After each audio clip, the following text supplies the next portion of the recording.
Okay. First of all, we've got an equation here which has got x on both sides of the equation. So we need to make sure that x appears on only one side. So I'm going to collect my x's on the side which already has the most x's. We've got 5x here, 2x here. I'm going to subtract 2x from both sides. So if I subtract 2x from this side, I'm going to have 3x minus 4. And if I subtract 2x from the right-hand side, I'm left with 7. What I'm going to do now is get rid of minus 4 from the left-hand side by adding 4 to both sides of the equation. Left-hand side becomes 3x, and the right-hand side is 7 plus 4, which is going to be 11. Now, to find out what x is, it's not immediately obvious. I'm going to divide both sides by 3, because what I'm looking for on the left-hand side here is x. So I've divided the left-hand side by 3.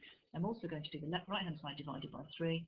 11 divided by 3, so x is just 11 thirds, which is the same as, how many 3's are there in 11? Well, that's going to be 3. 3 3's are 9. 2 left over, so that's the same as 3 and 2 thirds. Okay? Right, the idea here, if we see a fraction in the equation, we always multiply by the bottom of the fraction. So I'm going to multiply here both sides by 4. If I multiply the left-hand side by 4, it's already divided by 4. I'm going to end up with just the 7 minus 2y because I've divided by 4, but then multiplied by 4.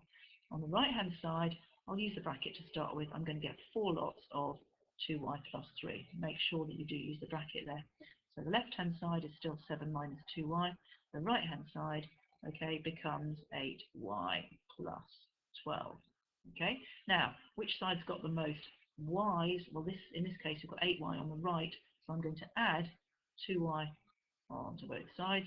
So the left-hand side becomes just 7. The right-hand side, 8y plus 2y, well, that's just 10y, and 10y plus 12. Okay, it means we're left with that. If I now subtract that 12 from both sides, the left-hand side becomes minus 5, and the right-hand side is our 10y. The 12 has disappeared. Okay, what we now want is y on its own on the right-hand side, so I'm going to divide both sides by 10. The right-hand side then becomes just y. The left-hand side, minus 5 divided by 10. Be careful here, it's not minus 2.